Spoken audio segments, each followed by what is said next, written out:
Hey y'all, I just wanted to do a quick follow-up and reiterate what I consider some key points, and really just say thank you for joining us yesterday for that class and that workshop and that experience. I loved it.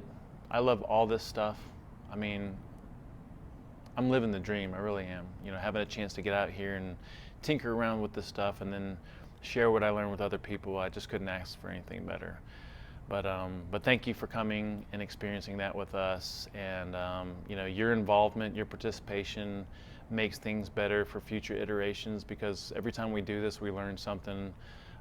If there's any feedback that you can give us on the experience, like, it doesn't have to be just positive stuff. Like, let me know what I can do to make it better. I already noticed things as we were going through it yesterday that we could do to make it a little bit more efficient. The goal of this class and workshop, like a lot of the things that we do, is really just to give you some tools to keep nudging you in the direction of feeling amazing and being more optimal. And every single one of us in there are kind of real food veterans, and so this whole superfoods concept should make a lot of sense to us. And remember why we're doing or having a focus on superfoods in the first place. We want to mimic the evolutionary template because our ancestors, used to eat animals nose to tail and get a lot of different variety that we don't get these days. We want to broaden our nutrient spectrum, and then we also want to consider some things that we might be lacking in some areas. Almost like supplementation, using superfoods as like an additional super supplementation or something along those lines. So remember, I am attaching a PDF of the presentation. So a couple of us have asked for that because we went through a lot of information. And so there's a PDF. It's going to be a Google Drive link, so you can go through the whole presentation. Just some key points on some of those specific superfoods. Egg yolks, like, just top notch. I like to get the pasture-raised egg yolks from Whole Foods, from Vital Farms, which is out of Austin, Texas, because the egg yolks are so freaking bright and orange. But egg yolks in general are going to be great for you, and I'd say get those in on a regular basis. Daily is great. You don't have to do daily, but I'd say as often as you can remember. Butter is a nutrient powerhouse, and it's an energy source that trains our body how to use fat for energy, which is one of our ultimate goals. If you've worked with us to any extent, that's one of our ultimate goals. So butter not only gives us great nutrients, like fat-soluble nutrients, vitamin A and D and K, and it's got some CLA and some other things in it, but it also gives us this fat-based fuel because it does have some MCTs in it. And then shellfish, I'd say weekly or bi-weekly as a focus. And in some of our advanced programs, we just recommend people venture into something they haven't done in a while, like maybe getting some scallops or some shrimp or some mussels or oysters, and maybe for 1 or 2 weeks that's your focus, to try to get that in once or twice. And then rotate through to a different shellfish. I'm actually going to be looking for some of those things that I mentioned in there that I haven't had yet. And then if you can do liver and organ meats, I would say as often as you can think about it, maybe once a week, once every 2 weeks, even once a month would be great, because it's such a nutrient powerhouse.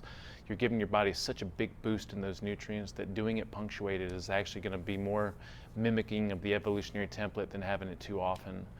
And then, for the bone stock, remember, making bone stock is really easy. You can go out and buy bones. I do buy bags of bones from Christensen Farms in the Vegas Food Co-op, and I will share that resource with you if you're not familiar with it. But I'm also always saving the bones that I eat, from the foods that I eat. So if I do like anything that has any bones in it, I have a bag in the freezer, and I just keep filling that bag, and as soon as it gets full or big enough to put into a crock pot, then I'll make a batch with that too. So, and remember, you're just adding water and, like an onion and carrot for flavoring, a little bit of apple cider vinegar, and simmering it for 24 hours. Or if you got an Instant Pot or pressure cooker, you're doing it for about 4 hours. You can do several iterations with that same batch of bones. I'd say at least 2, but you can do 3. And you can make yourself a bunch of stock, And stock is just like, it's, in this holistic realm, it's just like one of the go-to things.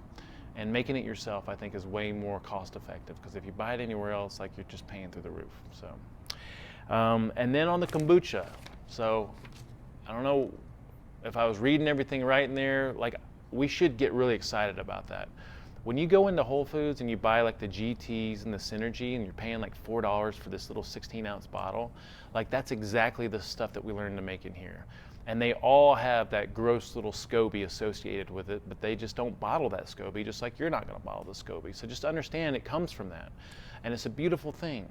And your SCOBY's feelings will be hurt if it heard how you were talking about it and how gross she looks and everything else, right? So it's a beautiful little living, you know, like we said, a symbiotic culture of bacteria and yeast. I really believe that if you talk to them gently and nicely every day as you come down and greet them, that they start to work a little bit better for you, you know? So even if you got a little grossed out with the SCOBY and that whole process, like I would still just go through the process of making it, tasting it with the straw. You know, I think you're gonna fall in love with it. You really will, because it tastes really, really good, and it's really good for you. And you'll get over that little piece about like what it is or how it looks. On the fermented produce, same thing. Now understand what we did to that whole process. You know, we're sitting here jamming stuff in jars, and we got these jars, we're probably questioning, thinking about sitting out on a counter at room temperature for 2 weeks, which, by the way, just to clarify, some people put their stuff in the fridge. We want it sitting out at room temperature for at least 2 weeks. I usually do mine 4 to 6 weeks. So, but remember what we did here. I know that, you know, this is completely foreign to most of us. So we're providing an environment to grow the organisms that we want. This is controlled. We cannot use, it's controlled culturing, controlled fermentation. So, and the way that we do that is we put some salt in there. We added salt to everybody's mixture. We used some of the whey that came from the yogurt that we had cultured yogurt, right? And remember that whey has a lot of lactic acid, which provides for an environment for beneficial organisms and bacteria. And then it also has some of the beneficial organisms that we're looking for that provide even more of that lactic acid. And then we had some of the starter culture, which is like this kickstart igniter for all that stuff, you know, because it has the strains that we're looking for. So you've pretty much set yourself up for success for having a good ferment. And all you have to do is just trust in that. Trust in the environment that you created. Trust in the beneficial bacteria that are growing inside of that for you. Talk to them nice every day. Let it sit out on the counter for 2 weeks. I would, you know, if you're questioning the process about the cracking and burping, I would just seal it. And then every couple of days, maybe let it burp, or if you see that little thing start to rise, the lid on the metal jar start to rise, you know that it's got some pressure, you need to burp it a little bit. Inside, you start checking on a daily basis, you start to notice little air bubbles, you know, in the bottom, in the middle, and that's like that whole process working for you. And then get excited about it. You know, after about 2 weeks, after it's been fermenting, you can put it in the fridge and then consume it whenever you want. You can leave it out for longer than 2 weeks too. I actually eat mine off the counter. I usually don't refrigerate it unless I have a lot of it, you know, to spare. So, and then do me a big favor and give me an update. You know, like share with me what your experience was like. Let me know what we can do to make this better for future iterations, because all this stuff is from the heart. It really is. You know, if you want to share your experience on Facebook or Yelp or Instagram, or do a picture or a post and tag us, we love that. We need it. Like, we're really trying to empower other people. We really are. I mean, yeah, we're building a business, but the priority of this is helping people and empowering people, because we know that as we empower others, that has ripple effects beyond what we can see and comes back to us exponentially. And so, you know, sharing stuff like that, like that's a big help for us, because we're a small organization. It's kind of hard for us to do all that stuff on our own all the time. But really enjoyed my experience with you guys yesterday. Me and Nicole really appreciate it, and we'll see you guys here in the near future. All right, thanks so much.